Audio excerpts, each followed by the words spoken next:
Hello everyone, I am Aastha. Welcome करती हूँ आप सभी का अपने YouTube channel government job जेन्यू notification. Indian railway की तरफ से एक और न्यू रिक्रूटमेंट नोटिफिकेशन रिलीज कर दिया गया है। डिटेल नोटिफिकेशन यहाँ पर रिलीज हो गया है। एडवर्टाइजमेंट नंबर आप देख रहे हैं रेलवे रिक्रूटमेंट बोर्ड के द्वारा। और ये जो नोटिफिकेशन रिलीज हुआ है ये जेई पोस्ट के लिए नोटिफिकेशन रिलीज हुआ है। इसमें degree and diploma holders eligible रहेंगे। सारी डिटेल हम इस नोटिफिकेशन के थ्रू कवर करेंगे। अब यहाँ पर आप ये रिक्रूटमेंट ऑफ देख रहे हैं junior engineer, depot material superintendent, chemical metrological assistant, chemical supervisor research and metrological supervisor research. ये पोस्ट है, यहाँ पर ये वैकेंसीज हैं जिनके लिए नोटिफिकेशन रिलीज हुआ है। इसमें आपका ओपनिंग डेट है 30 जुलाई। 30 जुलाई से ऑनलाइन एप्लीकेशन स्टार्ट हो जाएंगे आपके। एंड इसकी क्लोजिंग डेट है 29 अगस्त। 29 अगस्त तक आप इसमें अप्लाई कर सकेंगे। एंड इसमें आपका जो करेक्शन विंडो ओपन होगी ये आपकी 30 अगस्त से लेकर के 8 सितंबर 30 अगस्त से 8 सितंबर 2024 तक। तो आपको काफ़ी टाइम इसमें मिल रहा है करेक्शन के लिए। Date of modification window for correction in application form, ठीक है। तो यहाँ आपको काफ़ी टाइम, लगभग 1 वीक का टाइम यहाँ पर मिल गया है आपको। अगर आप करेक्शन करना चाहेंगे तो ये डेट आप याद रखा करिएगा। अगर आपके फॉर्म में कोई गलती हो जाती है तो आपको करेक्शन करना हो तो 30 अगस्त से 8 सितंबर तक आप करेक्शन कर सकेंगे। पोस्ट यहाँ पर दी गई है। और chemical supervisor research and metrological supervisor research के लिए 17 वैकेंसी है जो कि सिर्फ आरआरबी गोरखपुर में ही है।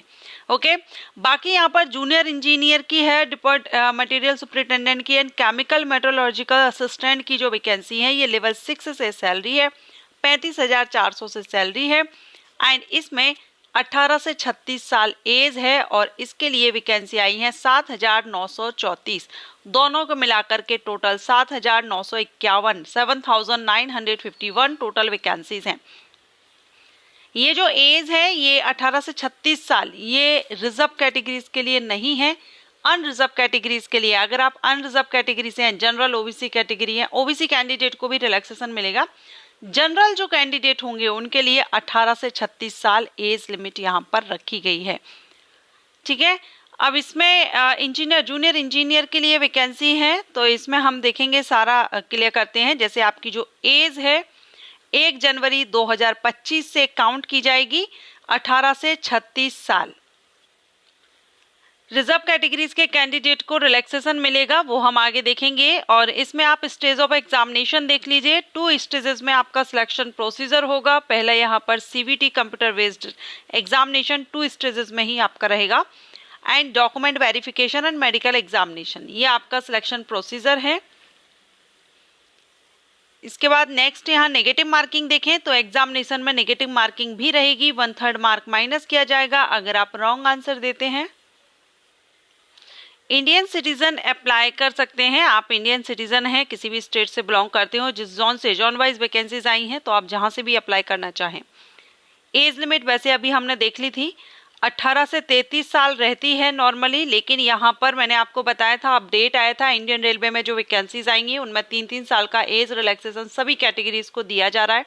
आगे जो वैकेंसीज आएंगी एनटीपीसी की भी आनी है, उनमें भी आपको एज रिलैक्सेशन सभी कैंडिडेट को 3-3 साल का मिलेगा।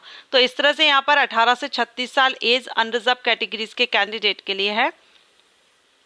डेट ऑफ बर्थ आप यहाँ पर देख सकते हैं। अगर आप ऐसे ना समझें तो आपका जो बर्थ डेट है अनरिजर्व्ड ईडब्ल्यूएस का 2 जनवरी 1989 से, एंड ओबीसी एनसीएल का 1986 से, एससी एसटी का 1984 के पहले का बर्थ ना हो, ठीक है। एंड आफ्टर यानी लास्ट जो है वो 1 जनवरी 2007, इसके बाद में आपका बर्थ ना हो। एज रिलैक्सेशन आप यहाँ पर देख सकते हैं। एससी एसटी कैंडिडेट को 5 साल का एज रिलैक्सेशन है, यानी 36 में आप 5+ कर लीजिए तो एससी एसटी कैंडिडेट एलिजिबल होंगे। ओबीसी कैंडिडेट के लिए 3 साल का, एक्स सर्विसमैन के लिए आपकी कैटेगरी के अकॉर्डिंग रिलैक्सेशन है। पीडब्ल्यूडी कैंडिडेट को भी कैटेगरी के अकॉर्डिंग एज रिलैक्सेशन है। एंड जो ग्रुप सी के रहेंगे कैंडिडेट, ग्रुप डी, उनके लिए यहाँ पर जो एक्स सर्विसमैन वगैरह रहेंगे उनके लिए। और female candidate who are widow, divorced या judicially separated from husband but not remarried, उनके लिए भी यहाँ पर एज रिलैक्सेशन दिया गया है आपकी कैटेगरी के अकॉर्डिंग। ओके, तो आप अपनी जिस भी कैटेगरी से बिलोंग करते हो उस हिसाब से आप देख लेंगे। एजुकेशन क्वालिफिकेशन अभी हम देखेंगे, वैसे मैंने आपको बता दिया है लेकिन हम देखेंगे अभी आगे डिटेल में। पहले यहाँ एप्लीकेशन फ़ीस देख लीजिए। अनरिजर्व कैटेगरीज के कैंडिडेट के लिए 500 रुपये एप्लीकेशन फ़ीस रहेगी। बाकी जो SC ST कैंडिडेट हैं, एक्स सर्विसमैन हैं, फीमेल कैंडिडेट हैं, ट्रांसजेंडर हैं एंड EVC कैंडिडेट हैं, उनके लिए 250 रुपये एप्लीकेशन फ़ीस यहाँ पर पे करनी होगी। जो फीस है आप ऑनलाइन मोड से आप पे कर सकते हैं, ऑनलाइन आपको पे करना होगा। अब जो आप एप्लीकेशन फीस दे रहे हैं यहाँ पर वो देखिए रिफंड होगी। Refund of examination fees for those attending first stage CBT, जो अटेंड करेंगे उनकी रिटर्न होगी।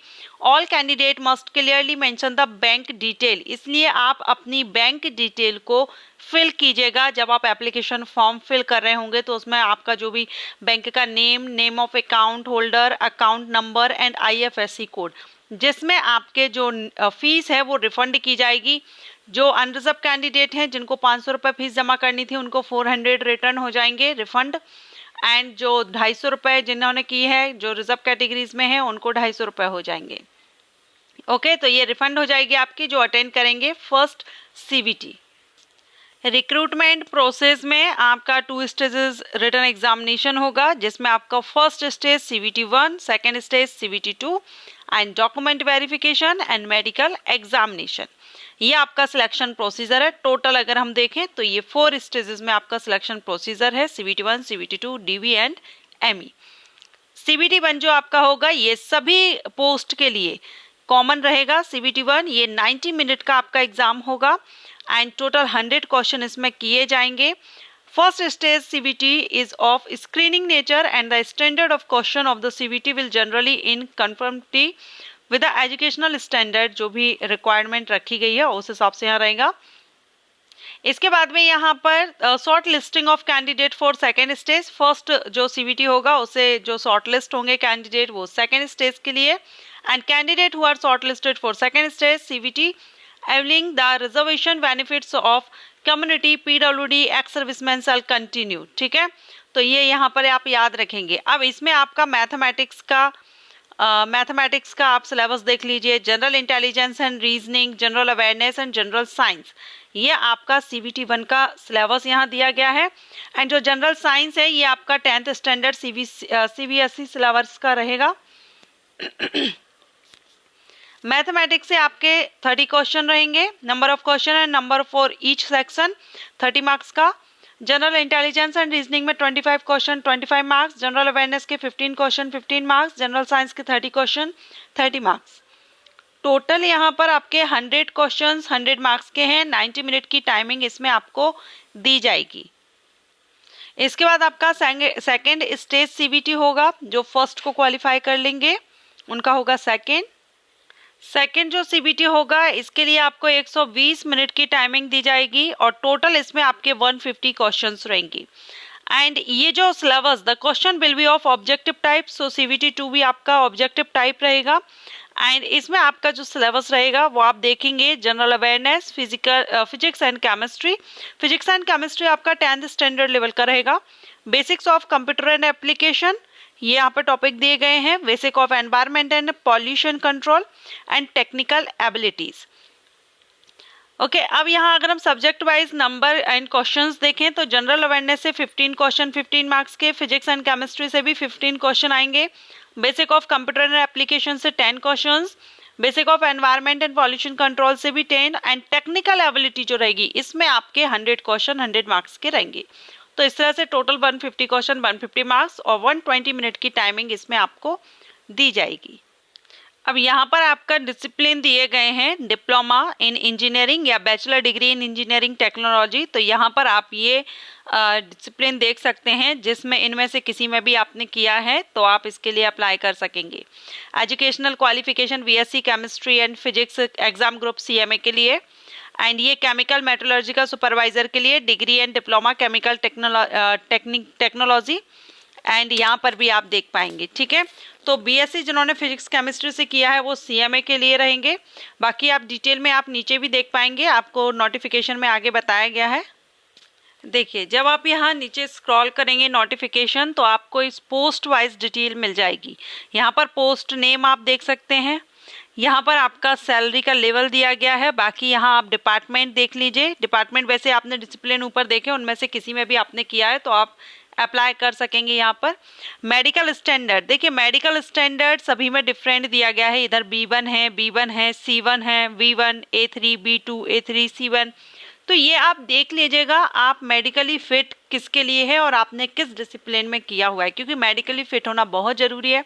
लास्ट में आपका मेडिकल एग्जामिनेशन होगा, अगर आप उसमें फिट नहीं होते हैं तो आप सिलेक्ट नहीं होंगे, फाइनल जो सिलेक्शन रहेगा उसमें, तो आपका मेडिकली फिट होना ज़रूरी है। लास्ट में आप यहाँ क्वालिफिकेशन देख पाएंगे, डिग्री रिलेटेड डिसिप्लिन में आपने किया हुआ हो, ठीक है। अब यहाँ पर 3 ईयर का डिप्लोमा अगर आपने किया है, और ये सारे स्ट्रीम्स सब स्ट्रीम्स दिए गए हैं, इनमें से किसी से भी अगर आपने किया है, BSc इन सिविल इंजीनियरिंग 3 साल का ड्यूरेशन का किया हो आपने, या 3 ईयर का डिप्लोमा आपने किया हो सिविल इंजीनियरिंग में, वो भी अप्लाई कर सकते हैं।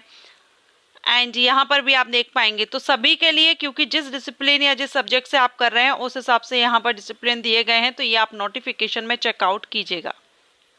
अगर आप अप्लाई कर रहे हैं तो 30 जुलाई से एप्लीकेशन स्टार्ट हो जाएंगे, 30 जुलाई 2024, एंड लास्ट डेट 29 अगस्त 2024 तक आप इसमें अप्लाई कर सकेंगे। एंड 1 वीक के लिए आपको यहाँ पर करेक्शन विंडो ओपन रहेगी, अगर आप मिस्टेक हो जाता है आपके फॉर्म में तो आप करेक्शन कर सकेंगे। एंड ये वैकेंसी अपडेट अच्छा लगा हो तो लाइक एंड शेयर कीजिएगा। आगे भी RRB NTPC का नोटिफिकेशन अगस्त में आपको देखने को मिलने वाला है, तो अगर आप NTPC वैकेंसी का वेट कर रहे हैं, चैनल को सब्सक्राइब करके रख लीजिए। और NTPC की मैक्सिमम पोस्ट पर मैंने वीडियो अपलोड किया हुआ है, क्या रिक्वायरमेंट है, मेडिकल स्टैंडर्ड क्या है, तो आप उनको भी विजिट कीजिए। रेलवे जॉब प्रोफाइल नाम से मैंने प्लेलिस्ट क्रिएट की है, उस प्लेलिस्ट पर जाइए, उस प्लेलिस्ट को आप विजिट कीजिए। उसमें लगभग रेलवे की सभी पोस्ट पर मैंने वीडियो अपलोड की हुई है, मेडिकल स्टैंडर्ड पर भी वीडियो अपलोड की है। ओके, इसी तरह की वैकेंसी अपडेट के लिए चैनल को सब्सक्राइब करके बेल आइकन के ऑल ऑप्शन को प्रेस करके रखिए। Thanks for watching.